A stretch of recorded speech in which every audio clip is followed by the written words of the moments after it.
સૌ પ્રથમ તો મેં હમણાં જ્યારે હું આવ્યો આવતા વેગ મેં એક વાત રજૂ કરી હતી, એ વાત ફરીથી હું અહીંયા રિપીટ કરવા માંગુ છું કે જ્યારે પણ હું આજે આ કલેક્ટર કચેરીના ગ્રાઉન્ડની અંદર આવ્યો, આવીને તરત જ મેં એક વાત રજૂ કરી હતી કે આ દુનિયાની અંદર એમાં પણ ભારત દેશની ધરતી તો કંઈક વિશ્વની અંદર અલગ છે અને અલગ માટીના બનેલા આ ભારતના માનવીઓ છે આપણે બધા. અને આ ધરતી ઉપર જ્યારે જ્યારે જે પણ કઈ આપણે ગોતવા નીકળ્યા ને એ બધું જ આપણને મળ્યું છે. ત્યારે મેં બે ત્રણ ઉદાહરણ મેં આપ્યા પ્રવીણભાઈ. ઉદાહરણ એવું હતું કે રાજસ્થાનની ધરતીમાંથી મીરાબાઈ ભગવાનને ગોતવા નીકળે એટલે મીરાબાઈને ભગવાન મળી ગયા. આપણે બધા જ આ જાણીએ છીએ. એવી જ રીતે આ જુનાગઢની ધરતી કે જુનાગઢની ધરતીની અંદર અનેક વિભૂતિઓ એવી આ ગિરનારની ગોદમાં બેઠી છે કે જ્યાં હજી વિજ્ઞાન પણ ટૂંકવું પડે. વિજ્ઞાનની તાકાત નથી કે જે ગિરનારની અંદર જે તપસ્યા ચાલી રહી છે ને એનું સંશોધન કરી શકે.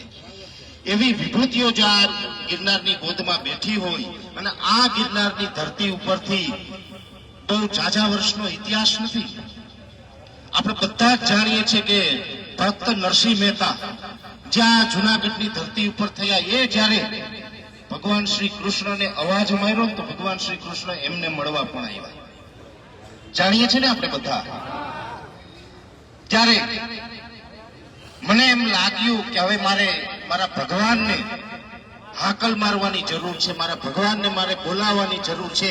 ત્યારે આ રાજ્યના ખેડૂત રૂપી ભગવાનને મેં અવાજ કર્યો તો આજે 10 તારીખે આ ભગવાન આવી ગયા.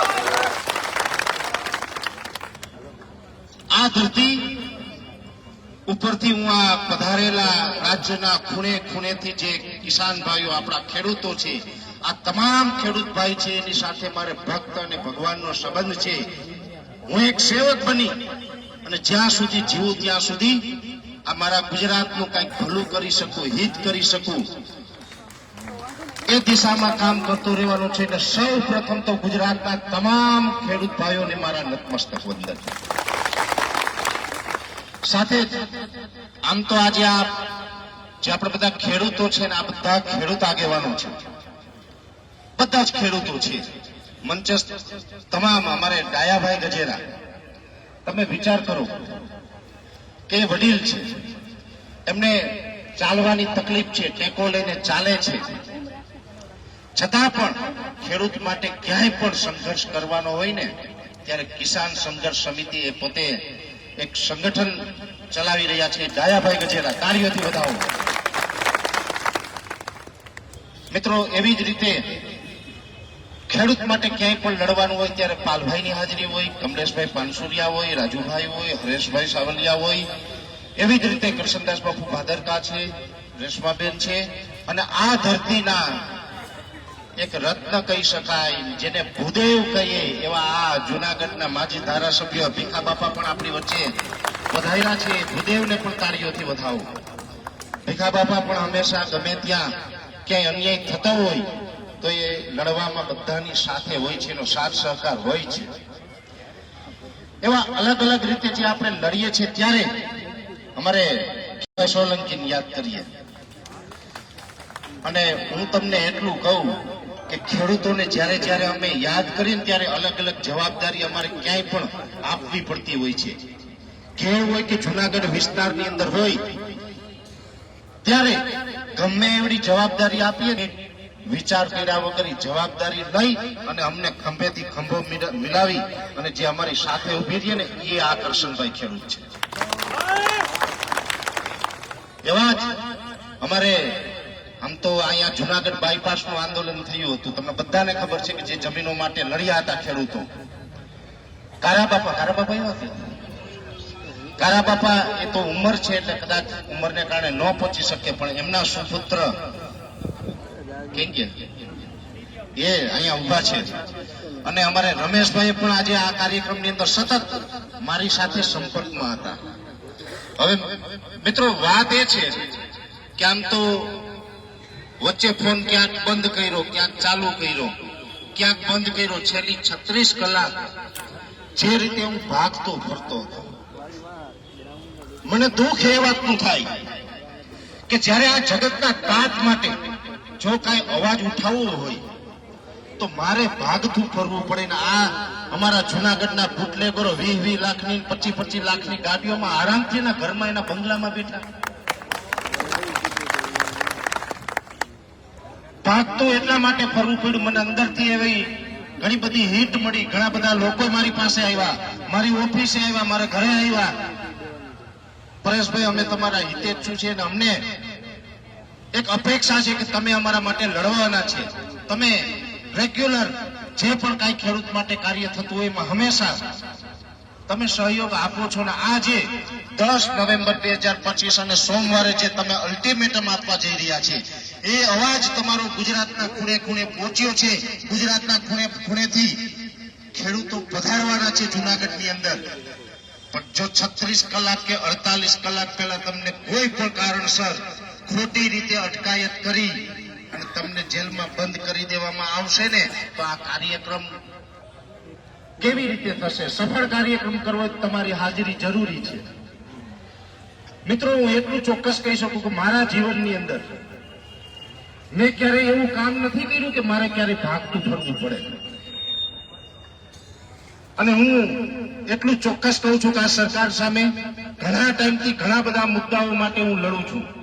સરકારને હું એક ચેલેન્જ આપું છું કે મારા ભૂતકાળની અંદર મેં જો કોઈ પણ ખોટું કામ કર્યું હોય તો આજે જ મારી ધરપકડ કરો.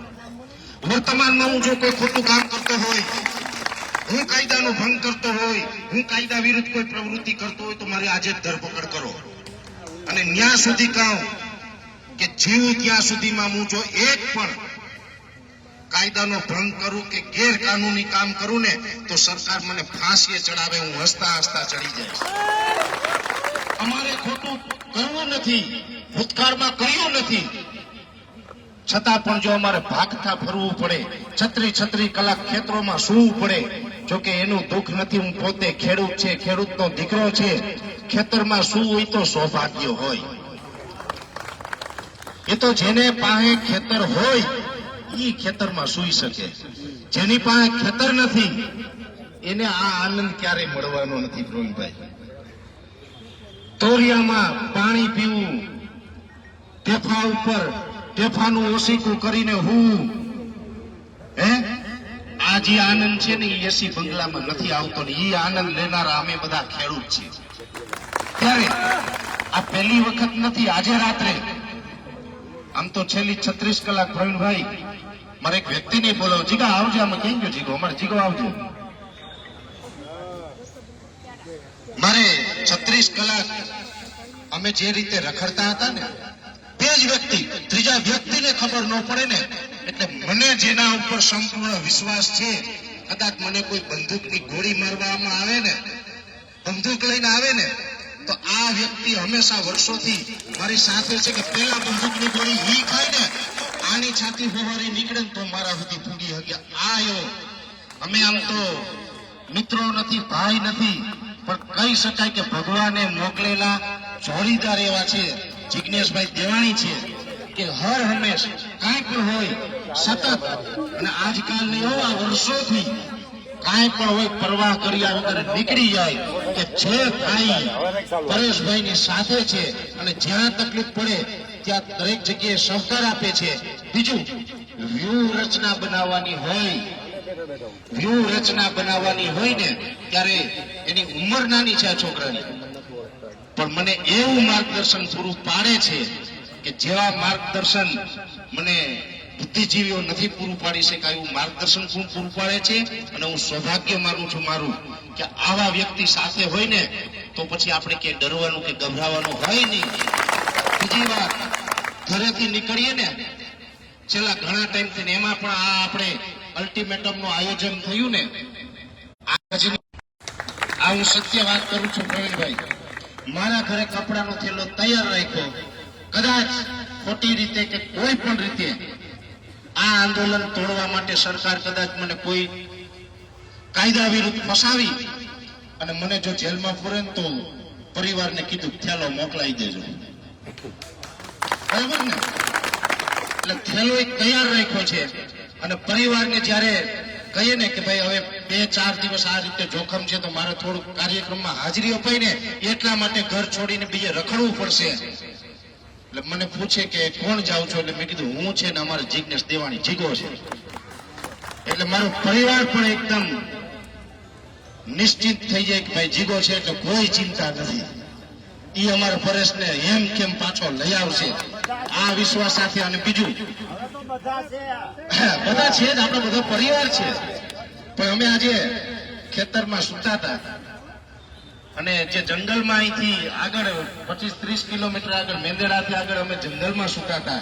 સામે સિંહ ડણક દેતા હતા અને એમાંય અમારે એવું મેસેજ મળ્યો કે તમે જે વાડીએ સૂતા ને ત્યાંથી ફરી જાઓ 2-5 કિલોમીટર આગળ. એવો અમને મેસેજ મળ્યો.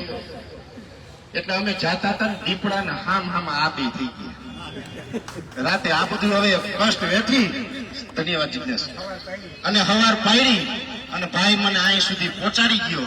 અને આય પછી તમે બધા હતા એટલે મેં કહી દીધું કે હવે કોઈની માએ હવા હેર હું જ નથી ખાધી મારી. હવે આપણે મહત્વનું એ છે કે આ જે આપણે લડતની શરૂ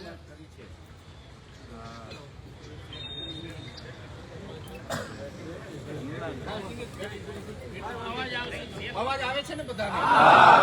આજે આપણે આ જે કાર્યક્રમ જે આજે શરૂઆત કરી છે, લડતની શરૂઆત કરી છે, આ લડતની અંદર આપણે મીડિયાના મિત્રો સમાજનો ચોખ્ખો પાયો કહેવાય છે. આ પણ આટલી ટીમ અહીં ઉપસ્થિત છે. આપણે ખૂણે ખૂણેથી જે ગુજરાતના ખેડૂત ભાઈઓ પધારેલા છે આ આપણે બધા ઉપસ્થિત છે.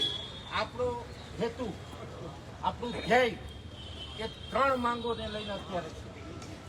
આ 3 માંગોને લઈને જે આપણે આ અલ્ટિમેટમ તૈયાર કર્યું છે, આ અલ્ટિમેટમની અંદર જે પ્રમાણે કાયદા મુજબ આપણે લડવાનું છે. આ લડાઈ છે આપણી 1 દિવસની નથી. આ લડાઈ આપણી 1 દિવસની નથી. આના માટે આપણે બધાએ લાંબી તૈયારી રાખવાની. એટલા માટે આ સરકાર પણ કદાચ એવું વિચારતી હશે કે 1 દિવસનો કાર્યક્રમ કરશે, ખેડૂત ભેગા થશે, સાંજે બધા અલગ પડીને સૌની ઘરે જઈ અને ખેતી કામમાં વળગી જશે એટલે 1 દિવસ આને સહન કરી લ્યો. પણ આ કામ નથી કરવા. જો આવું વિચારતી હોય તો હું અહીંયા મીડિયાના મારફતે આ કાર્યક્રમના મંચ ઉપરથી કહું છું કે આ ખોડિયામાં પ્રાણ મુદ્દા સુધી આ મુદ્દાઓ માટે લડતું રહેવાનું. એના માટે જ્યાં સુધી આ સરકાર આ ત્રણેય માંગણી પૂરી ન કરે ત્યાં સુધી જે પણ કરવું પડશે, જે રીતે લડવું પડશે એ લડવાનું છે. પણ એટલો વિશ્વાસ ચોક્કસ આપું છું કે અમે ખેડૂત છે, જગતના તાત છે, કાયદા કાનૂનને માનવાવાળા માણસો છે. કોઈ જ રીતે કાયદો હાથમાં લઈને નહીં લડીએ, કોઈ જ રીતે કાયદો હાથમાં લઈને નહીં લડીએ. પણ કાયદાની લડત એવી હશે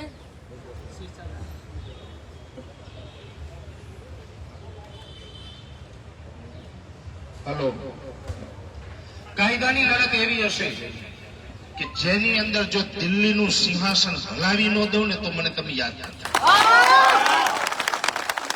બીજી વાત છે, હું કોઈ પક્ષ પાર્ટીને માનવા વાળો માણસ નથી. હું મારા ખેડૂતને માનવા વાળો માણસ છે. કદાચ સરકારને કે કોઈ સરકારના સમર્થકોને એવું ક્યાંય ખૂણે ખાંચે મનમાં હોય કે પરેશ ગોસ્વામી અત્યારે ખેડૂતનું આંદોલન લઈને નીકળ્યો છે, ખેડૂતોને ભેગા કરે છે, ગામડે ગામડે જાય છે. કદાચ પરેશ ગોસ્વામીને ચૂંટણી લડવાની ઈચ્છા હશે, આવું તમને ઘણા કહેતા હશે કે ને. હું એના માટે હનુમાનજી નથી કે છાતી ચીરીને બતાવું, પણ એટલું કહી શકું પરેશ ગોસ્વામી આ લોકશાહીની અંદર તાલુકા પંચાયત હોય કે ગ્રામ પંચાયત હોય કે જિલ્લા પંચાયત હોય કે વિધાનસભા હોય કે લોકસભા હોય કે કોઈ સહકારી ચૂંટણીઓ હોય, એક પણ પ્રકારની ચૂંટણી પરેશ ગોસ્વામી લડે ને તેથી માનજો કે આ સાધુમાં કઈક ફેર છે. હું કઈ ચૂંટણી લડવા વાળો માણસ નથી, રાજકારણનો માણસ નથી. રાજકારણનો માણસ નથી ને એટલે તો ક્યારેક અમે એવું બોલીએ ને ઘણા લોકોને તકલીફ પડે. પણ જે સત્ય હશે ને દરેકની સામે બોલવામાં આવશે. ખેડૂત માટે જન્મ લીધો છે ને ખેડૂત માટે મરી જવાનું છે. એટલે આપણો આ હેતુ છે એ સંપૂર્ણપણે આ ત્રણ મુદ્દા જે બેનરમાં પણ છે, આ અલ્ટિમેટમ મારા હાથમાં છે, એ અલ્ટિમેટમની અંદર પણ આપણે આ ત્રણ મુદ્દા લીધા છે. અને ફરીથી હું તમને અહીં એ મુદ્દા છે ફરીથી એક વખત યાદ કરાવું. પહેલો મુદ્દો એ કે ગુજરાતના ખેડૂત જે પાક ધિરાણ ઉઠાવે છે, આપણે પાક ધિરાણ લઈએ છીએ 2 હેક્ટરની મર્યાદામાં 3 લાખ રૂપિયા, જે આમ તો કહેવામાં આવે છે 0%. જોકે આની અંદર સિસ્ટમ એવી હોય અને છે કે 0% એટલે કે પહેલા તો જે 3 લાખ રૂપિયા છે એ આપણે એની સમય મર્યાદામાં ભરવા પડે. તો આપણે સમય મર્યાદા વટાવીને ભરીએ તો ના મળે. સમય મર્યાદામાં એ ભરવા પડે અને એ ભરીએ ત્યારે આપણે 7% વ્યાજ ઓલરેડી બેંકને આપી દેવું. હવે જે 7% વ્યાજ આપણે બેંકોને આપીએ પછી સરકાર એવું કહે છે કે પાછળથી 3% કેન્દ્ર સરકાર આપણા ખાતામાં જમા કરે અને 4% રાજ્ય સરકાર. એ 3% કેન્દ્ર સરકારે ઘણી જગ્યાએ જમા કર્યા એવા મને પાસબુકમાં એન્ટ્રીઓ જોવા મળી. પણ જે રાજ્ય સરકારે 4% જમા કરવાના હોય એની રાતી પાય આખા ગુજરાતના એક પણ ખેડૂતને નથી આપી. અને એ જે રકમ જ્યારથી પણ આ ખેડૂતોની બાકી છે એ તમામ રકમ છે એ બેન્કિંગ વ્યાજ સાથે મારા ખેડૂતને મળવી જોઈએ. બેન્કિંગ વ્યાજ સાથે. કેમ કે અમે લેટ પેમેન્ટ ભરીએ ને ડાયાભાઈ તો આ ખેડૂત પાસેથી પેનલ્ટી લે છે. તો કાયદો ખેડૂતને લાગે તો એને કેમ નહીં. પાક ધિરાણ એને 0% એનું જે રેગ્યુલર ક્રાઇટેરિયો છે એ મુજબ એમાં ન્યાય થાય. બીજા નંબરની અંદર 3 લાખ રૂપિયા સુધીનું જે પાક ધિરાણ છે એ ગુજરાતના કોઈ પણ જિલ્લામાં હોય કે કોઈ પણ ગામની અંદર ખેડૂત હોય જેણે 3 લાખ રૂપિયા સુધીનું પાક ધિરાણ લીધેલું હોય એ તમામ ખેડૂતનું પાક ધિરાણ સરકાર માફ કરે. આ આપણી માંગણી છે.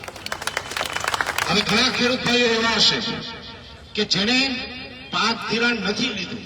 ન લેવા પાછળ પણ ઘણા બધા કારણો હોય. મોટા ભાગે મેં ઘણા એવા કારણ જોયા છે. સંયુક્ત ખાતા હોય, સંયુક્ત ખાતાની અંદર જેટલાના નામ હોય બધાએ સહી કરવી પડે બેંકે આવી તો એ ઉઠાવી શકે. હવે ઘણા છે આપણા સ્વજન છે ક્યાંક બહાર હોય, કેમ કે ગામડાની અંદર ખેતીમાંથી બધાનું ગુજરાન ચાલતું નથી, બધાનું ભરણ પોષણ ન કરી શકાય. તો એવી પરિસ્થિતિમાં આપણા ગામડાના યુવાનો ઘણા એવા છે કે એક સિટીથી બીજા સિટીમાં, બીજા રાજ્યમાં અને ઘણા બીજા દેશમાં પણ રોજગારી માટે ગયા છે. તો આપણે બધાને ખબર છે. હવે ત્યાં રોજગારી માટે બહાર ગયા હોય ત્યાંથી વારંવાર એને ધક્કા ખવડાવે એ પોસાતું નથી. એવા પણ કારણ હોય. ઘણા ખેડૂત ભાઈઓ એવા છે કે નજીકના સમયની અંદર જેનું અવસાન થયું હોય પછી એની જે વારસા એન્ટ્રીમાં વારસદારોના નામ આવવાના હોય ન આવ્યા હોય. બીજા પણ ઘણા બધા કારણ હોય કે એ કારણસર એની પાક ધિરાણ લીધું નથી. માની લો જો એવા કારણસર પાક ધિરાણ ન લીધું હોય એવા ખેડૂતોને પણ સરકાર 3 લાખની મર્યાદામાં ડાયરેક્ટ એમના ખાતામાં પહોંચાડે. એટલે પાક ધિરાણ માફની અંદર આપણી આવી શરતો છે. બીજું 2019 ની અંદર રતનસિંહ બાપુ બેઠા કોઈ ગયા બે જો બાપુ રતનસિંહ બાપુ 2019 નો જે આપણો પાક વીમો પાસ થયો હાઈકોર્ટ સુધી લડ્યા. એક લડાયક વ્યક્તિ છે. ઘણી બધી પક્ષ પાર્ટી છે ને રતનસિંહ બાપુને દરવાજો ખખડાવે, બાપુ આવો ને પાર્ટીમાં. પણ બાપુ કહે કે નહીં હો, હું તો ખેડૂતનું કામ કરવા વાળો છે, પાર્ટીનું નહીં. એટલે એ એકદમ નિષ્પક્ષ છે પણ ખેડૂત માટે લડતા રહીએ છીએ. રતનસિંહ બાપુ હાઈકોર્ટ સુધી લડ્યા અને એ વીમો છે એ પાસ થયો. જે આજે 50% કરતા પણ વધુ ખેડૂતો એવા છે કે એમના એકાઉન્ટમાં 2019 નો પાક વીમો જમા નથી થયો. સાચું ને? તો એ પાક વીમો છે એ ખેડૂતના ખાતામાં જમા કરવામાં આવે. આ એક માંગણી. બીજી માંગણી છે ટેકાના ભાવે. ટેકાના ભાવે જે રીતે અત્યારે ખરીદી ચાલુ થઈ છે, હવે આમ તો અમે ઘણા સમયથી સરકારને અલગ અલગ પ્રકારની વિનંતી કરતા હતા કે ભાઈ 200 મણની મર્યાદામાં તમે આ ટેકાના ભાવે મગફળી કરો. 200 મણ. પણ સરકારે આમાં આપણી સાથે અન્યાય કર્યો છે. પહેલી વાત એ છે કે ગયા વર્ષે હું કાયદાકીય વાત કરું અને સરકારને પણ ચેલેન્જ આપું છું કે આંકડા સમજવા હોય તો આવો. અમે ભલે ખેડૂત છે પણ અભણ નથી.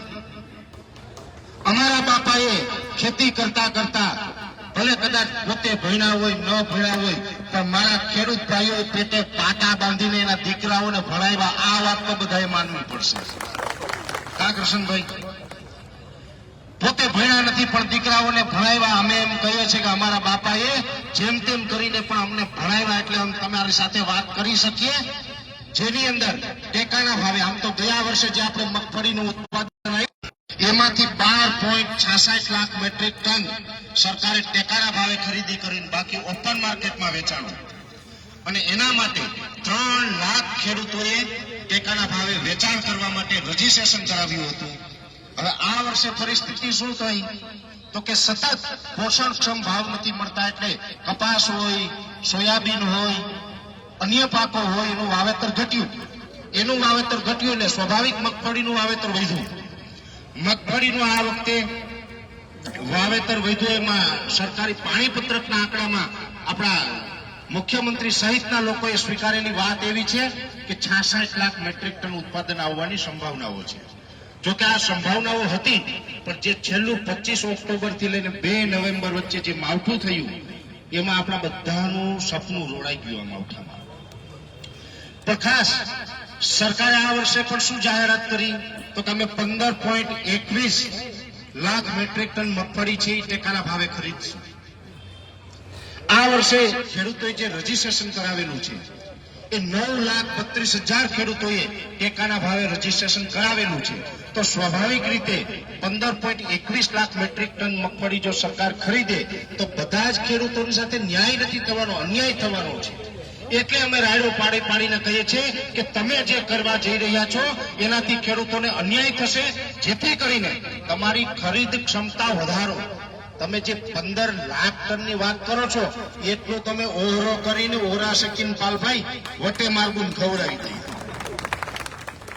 ખેડૂત જ્યારે ઉત્પાદન લઈને આવે તો સરકારની જવાબદારી થાય કે એનો પૂરતો ભાવ મળે અને એની વ્યવસ્થા કરવી સરકારની જવાબદારી છે. એટલા માટે માંગ કરી રહ્યા છે. એટલે ખરીદ ક્ષમતા વધારે સરકાર છે 200 મણ મગફળી પૂરેપૂરી ખરીદે એવું મેં આમાં લખ્યું છે. અને સાથોસાથ અત્યારે જે આ માવઠાને કારણે મગફળી પલળી ગઈ છે, હવે પલળેલી મગફળીનો પાલભાઈ ખેડૂતોની જે આ વેપારીઓ જે આવે છે ને ગામડે, એ ગામડે વેપારી આવીને 400 રૂપિયા માગે. બોલો 400 રૂપિયા મગફળી વેચાય? પોહાય? એક ઉદાહરણ આપું. આપણે ખેડૂત છે, ઘણી વખત એવું બનતું હોય વાડી આપણે ખેત ઓજાર હોય, દાઢો હોય, રાપ હોય, પંચ્યા હોય, અલગ અલગ આપણી પાસે સાપણીઓ હોય, હાથી ક્યાંક ભાંગી ગયું હોય તો બધું ભંગાર થાય. પ્લાસ્ટિકની લાઈનો હોય, આપણે ભંગાર ભેગો કરીએ ને અને કોક દિવસ એ ભંગારનો કોથળો ભરી અને ભંગાર વાળાને બોલાવીને કહેજો કે આ ભંગાર લઈ ગયા તો, એટલે ભંગાર વાળા છે ને મારા ખ્યાલથી 30-32 રૂપિયા કિલો ભંગાર લઈ જાય. આપણી મગફળીને કે ઘઉં હોય, મેં ગયા વર્ષે આ કેલ્ક્યુલેશન આપ્યું હતું, પ્રવીણભાઈ અમે બધા સાથે હતા. એમાં ઘઉં છે એ 500 રૂપિયાના મણ વેચાય તો કિલોના 25 રૂપિયા થયા. ભાઈ હવે ભંગારનો ભાવ 32 રૂપિયા, ઘઉંનો ભાવ 25 રૂપિયા. આ ઘઉં આપણા ભંગાર કરતા પણ જો સસ્તા વેચાતા હોય તો આનાથી મોટી દુઃખની વાત આપણા માટે કઈ હોય? મગફળીનું પણ એવું છે. આપણી જે પણ જણસ છે ભંગાર કરતા પણ સસ્તા ભાવે વેચાય, એમાં ભાવ આપવામાં જો સરકાર છે એ નિષ્ફળ જાય તો જે નિષ્ફળ ગયા હોય સ્વાભાવિક રીતે એની સામે બાંયો ચડાવવાની હોય. અને બાંયો ચડાવે એટલે કઈ ભીખ માંગવા નથી નીકળ્યા, આપણો હક છે એ લેવા નીકળ્યા છે. એટલે પલળેલી મગફળી છે એ પણ સરકારે ટેકાના ભાવે ખરીદવી અથવા તો ડિફરન્સ આપવો. અત્યારે જે સરકાર મોટી વાત કરે છે ને કે 10,000 કરોડ, જો 10,000 કરોડ છે ને એ બોલવામાં કરોડ લાગે પણ ખેડૂતના ખાતામાં આવે એટલે 22,000 રૂપિયા થાય એક હેક્ટર, અને વીઘાના 3520 રૂપિયા. મૂળ મુદ્દો એક વીઘે 3520 રૂપિયા થાય અને સરકાર 3520 નથી બોલતી, સરકાર બોલે 10,000 કરોડ. હવે કેમ આપ્યા ને હું તમને કહું. આ છેલ્લી વાતમાં મારે કેવું, પછી આપણે આગળનો કાર્યક્રમ વધારવાનો છે. આગળ કેમ આપ્યા ની હિસાબ તમને સમજાવ. મેં સરકારને કઈ વાંધો નહીં, મેં સરકારને આની પહેલા રૂબરૂ મળીને ગાંધીનગરમાં કીધું હલો ના ના હવે એક જ વાત રહી છે. સરકારને મેં એવું કીધું કે ભાઈ તમારે ટેકાના ભાવે ખરીદવી નથી, તમારે શું કરવાનું છે? ત્યારે તો માવઠું નહોતું તો આપણી મગફળી કોરી હતી એટલે મેં કીધું કોરી મગફળીના મેં કીધું 1000 રૂપિયાથી વધારે તમને કોઈ યાર્ડ આપવાનું નથી, એનાથી ઓછા આપશે. માની લો કે 1000 રૂપિયા યાર્ડમાં ભાવ હોય, ટેકાનો ભાવ 1450 રૂપિયા હોય તો 450 રૂપિયાનો ડિફરન્સ છે.